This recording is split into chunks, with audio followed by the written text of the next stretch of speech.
আসসালামু আলাইকুম। জামাত ইসলামের লোগো পরিবর্তন, আবার সেই লোগো সরিয়ে ফেলা। কেন পরিবর্তন করলো আবার কেন সরিয়ে ফেললো? এটা নিয়ে আজকে আলোচনা। দর্শক আপনারা জানেন যে গত ২-৩ দিন যাবৎ বাংলাদেশ জামাতে ইসলামের লোগো পরিবর্তন নিয়ে ব্যাপকভাবে রাজনীতিতে সমালোচনার ঝড় বইছে। জামাত ইসলামের পুরাতন লোগো ছিল এটা এবং বর্তমানের লোগো হচ্ছে এটা। হঠাৎ করে এই লোগো প্রকাশ পাওয়ার পরে রাজনীতি অঙ্গনে নতুন একটি সমালোচনার ঝড় বইছে এবং জামাত ইসলামের যে প্রকৃত তাদের যে মুখোশ বা প্রকৃত তাদের যে রূপ সেটা বহিঃপ্রকাশ ঘটে গেছে ইতিমধ্যে। আপনারা জানেন যে বাংলাদেশের জামাত ইসলামের যে পুরাতন লোগোর ভিতরে আল্লাহর নামটা ছিল সেখানে এবং আর একটা আয়াত ছিল, কিন্তু নতুন লোগোর ভিতরে সেই আল্লাহর নাম পরিবর্তন করে আয়াতের পরিবর্তন করে এমন একটা চিত্র তুলে ধরেছে, সেটা দূর থেকে দেখলে আপনারা বুঝতে পারবেন যে খ্রিস্ট ধর্মের যীশু খ্রিস্টের যে প্রতীকী ছবিটা আছে সেই প্রতীকী ছবিটা বহিঃপ্রকাশ এই লোগোর ভিতরে দেখা যাচ্ছে। হঠাৎ করে জামাত ইসলামের যে একটি পশ্চিমা অঞ্চলের নেতৃবৃন্দুর সাথে যে তাদের একটি বৈঠক ছিল, সেই বৈঠকের ভিতরে নতুন লোগোর পরিবর্তন যে হয়েছে, নতুন লোগোটা বহিঃপ্রকাশ ঘটে যখন সাংবাদিকদের নজরে আসে যে জামাত ইসলামের যে পুরাতন লোগো ছিল, জামাতে আমির ডক্টর শফিকুর রহমানের পিছনে যে লোগোটা থাকার কথা ছিল সেই লোগোর পরিবর্তন নতুন একটি লোগো দেখা যাচ্ছে। এটা যখন ফ্রন্ট লাইনটা আসে অর্থাৎ রাজনীতিতে চলে আসে, আলোচনায় চলে আসে, তখন জামাত ইসলাম একটি ব্যাপকভাবে তীব্র সমালোচনার মুখে পড়ে। আপনারা জানেন যে তাদের যে লোগোটা ছিল, তাদের যে ইসলামী মূল্যবোধ ছিল, সেই ইসলামীর বহিঃপ্রকাশটা ছিল সেই লোগোর ভিতরে। কিন্তু বর্তমানে যে এই লোগো দেখতে পাচ্ছেন, সেই লোগোর ভিতরে তাদের কিন্তু সেই পুরাতন লোগোর ভিতরে আল্লাহর নামটা ছিল, সেই নামটা পরিবর্তন করে ফেলছে।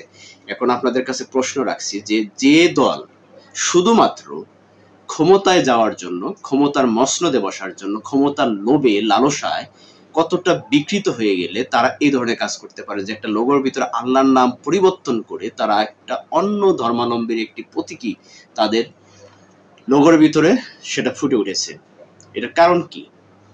এই লোগো পরিবর্তনের কারণটা কি? লোগো পরিবর্তন করে আবার সেটা সমালোচনার মুখে আবার সরিয়ে ফেলা হচ্ছে। এই লোগো পরিবর্তন করেছিল কাদেরকে খুশি করার জন্য? জামায়াত ইসলাম বর্তমানে তাদের যে ক্ষমতায় যাওয়ার যে একটা আবেগ বা তাদের যে একটা মনে করেন যে লোভ তাদের ভিতরে কাজ করতেছে, সেটার জন্য পশ্চিমা শক্তিকে তারা খুশি করার জন্য এই লোগোটা ছিল তাদের জন্য একটা বাধা স্বরূপ। কারণ ওখানে একটা ইসলামী একটা প্রতীক ছিল, সেই ইসলামী প্রতীকটা সরিয়ে তারা নতুন করে লোগো পরিবর্তন করে সেটার দ্বারা পশ্চিমা শক্তিকে খুশি করার লক্ষ্যে তারা এই লোগো তৈরি করেছিল, যার কারণে তারা এখন আমাদের দেশের মানুষের কাছে ব্যাপকভাবে সমালোচিত।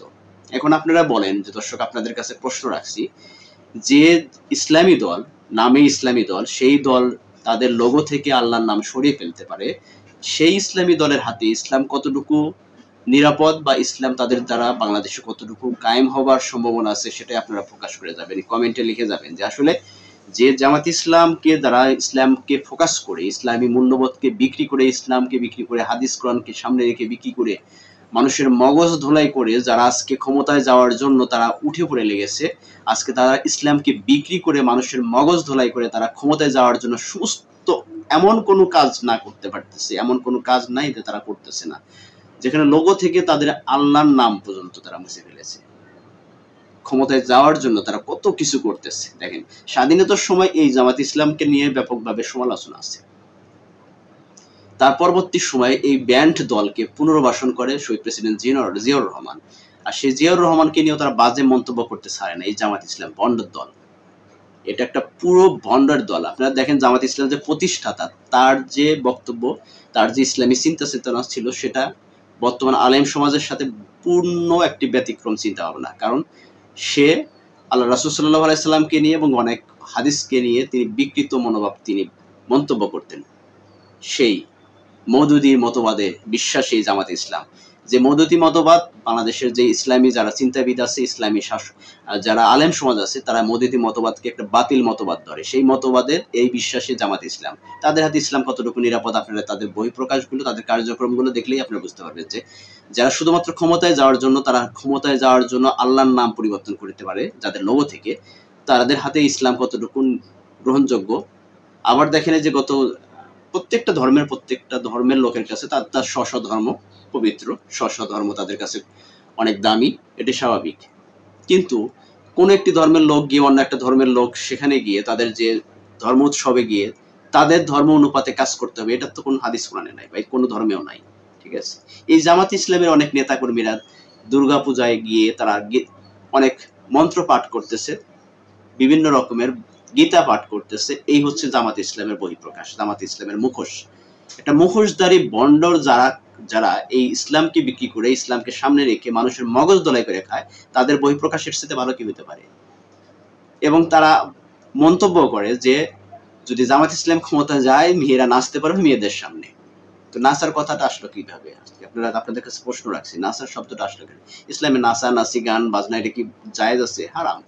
আমরা সেটা মানি না, হয়তো সেটা হয়তো আমাদের ব্যর্থতা। কিন্তু তারা যদি ইসলামী কায়েম করে, তাহলে ইসলামের ভিতরে সেগুলো আসবে কেন? আবার তাদের যে আমির ডক্টর শফিকুর রহমান এই পূজা উৎসবে যারা হিন্দুদেরকে শুভেচ্ছা জানিয়েছে। তো তুমি যে ধর্মের লোক, অন্য ধর্মবাসী, তাদেরকে শ্রদ্ধা করার তো দরকারও নাই, অবজ্ঞা করারও দরকার নাই। কারণ এখানে তুমি তাদেরকে যদি শুভেচ্ছা বার্তা দিচ্ছ, তাহলে তুমি তাদেরকে সমর্থন করতেছো। আর যখন সমর্থন করতে যাবে, তখন তুমি তোমার ঈমান হারিয়ে ফেললে, এটাই স্বাভাবিক। কারণ তাদের ধর্ম তারা পালন করবে, তাদের স্ব ধর্ম যে যার মতো করে পালন করবে। এটা বাংলাদেশ, এটা সকল ধর্মের দেশ। এখানে যার যার ধর্ম শেষে স্ব ইচ্ছা পালন করবে, এটা স্বাভাবিক। কিন্তু একটি ধর্মের যে ইসলামী দল হয়ে, দলের আমির হয়ে যদি অন্য ধর্মকে শুভেচ্ছা বার্তা দিতে পারে, তাহলে সেই ধর্মের প্রতি তার যথেষ্ট পরিমাণ দুর্বলতা আছে, যথেষ্ট পরিমাণ তার সেই মানে ধর্মাবলম্বী হিসাবে বা সেই ধর্মের প্রতি তার যথেষ্ট মানে দুর্বলতা আছে। যাই হোক, সে দুর্বলতা থেকে সে শুভেচ্ছা বার্তা দিছে, সমর্থন দিছে। এটা সমর্থন বার্তা দেওয়া মানে কি? তার দলের প্রতি সমর্থন, তাদের প্রতি ধর্মের প্রতি সমর্থন করা মানে কি? নিজের ইমানকে নষ্ট করে, নিজের ইমানকে বিক্রি করে অন্য একটি ধর্মের প্রতি সমর্থন জানানো, এটাই তো স্বাভাবিক। আজকে এই জামাত ইসলাম ক্ষমতায় যাওয়ার জন্য তারা দেখেন কত কিছু করতেছে, কত কিছু করতেছে। এখন আপনাদের কাছে প্রশ্ন আছে যে জামাত ইসলাম ইতিমধ্যে তারা প্রকাশ করেছে 70% মানুষ, এদেশের মানুষ তাদেরকে ভোট দিয়ে নির্বাচিত করবে। আপনারা বলেন যে এত কিছু করার পরেও তাদেরকে ভোট দিবেন আপনারা? বিএনপি, আওয়ামী লীগ এরা তো ইসলামী কোনো দল নয়, সংগঠন নয়, না গণতান্ত্রিক একটি সংগঠন। কিন্তু বিএনপি কখনো ইসলাম বিদ্বেষী দল না। কিন্তু যারা ইসলামকে বিক্রি করে, ইসলামের মূল্যবোধকে বিক্রি করে, ইসলামকে সামনে রেখে, হাদিস কোরআনকে সামনে রেখে যারা ধর্মের নামে ধর্মের দোহাই দিয়ে যারা মানুষের সাথে মুনাফিকি করে, মুনাফিকি শব্দটা কাদের জন্য ব্যবহার করা হয়? যারা ইসলামের সাথে মুনাফিকি করে, বেঈমানি করে, গাদ্দারি করে, তাদেরকে মুনাফিক বলা হয়। বিধর্মীদেরকে মুনাফিক বলা হয় না। যারা মুসলমানদের সাথে বেঈমানি করে, গাদ্দারি করে, তাদেরকে মুনাফিক বলা হয়। আজকে তারা ধর্মর নামে মুনাফিকি করতেছে, লোগো পরিবর্তন করতেছে ক্ষমতায় যাওয়ার জন্য, পশ্চিমের শক্তিকে রাজি খুশি করার জন্য লোগো পরিবর্তন করে তাদেরকে বুঝাইতেছে যে আমরা গণতান্ত্রিক প্রক্রিয়া, আমরা সরকার গঠন করব, গণতান্ত্রিক প্রক্রিয়া আমরা নির্বাচিত হলে এই দেশ গণতান্ত্রিক প্রক্রিয়ায় পরিচালিত হবে। অথচ তাদের সাধারণ মানুষদেরকে বোঝাচ্ছে যে ইসলাম, বাংলাদেশ জামাত ইসলাম কায়েম করবে, ইসলামী বিভিন্ন শাসন জারি করবে, ইসলামী বিভিন্ন মূল্যবোধকে তারা সামনে সেটা কায়েম করবে। এই লক্ষ্যে তারা সাধারণ মুসলমানদেরকে তারা ইমোশনালি হার্ট করে। কারণ বাঙালি মুসলমান তো আমরা খুব ইমোশনাল জাতি। কারণ হাদিস কোরআন সামনে আসলে আমরা মানি আর না মানি, কিন্তু আমাদের খুব আবেগে লেগে যায়। আর সেই আবেগ থেকে আমরা জামাত ইসলামকে আজকে পর্যন্ত আমরা এত শ্রদ্ধা করে আসছি। সেই জামাত ইসলাম তাদের রূপ পরিবর্তন কতবার করতে পারে। যারা ক্ষমতায় যাওয়ার জন্য যারা লোগো থেকে আল্লাহর নাম পরিবর্তন করতে পারে, তারা এর সাথে ভয়ঙ্কর আরো কোনো কিছু করতে পারবে কিনা? সেটা কি আপনার মনে হয় না যে তারা এর সাথে ভয়ঙ্কর কোনো কিছু আছে, যে যারা লোগো থেকে আল্লাহর নাম পরিবর্তন করে সেখানে অন্য একটি প্রতীকী ছবি ফুটিয়ে তোলে? তাদের দ্বারা কি না সম্ভব বলেন? তাদেরকে বিশ্বাস করা যায়? ইসলামী দল বিশ্বাস করা যায়? আমার মনে হয় না। দর্শক, আপনাদের কাছে আমার প্রশ্ন যে এদের হাতে যদি ইসলাম যায়, এদের হাতে যদি দেশ যায়, তাহলে শুধু এদের স্বার্থে এরা কাজ করবে, দেশের স্বার্থে না, আপনার আমার স্বার্থে না।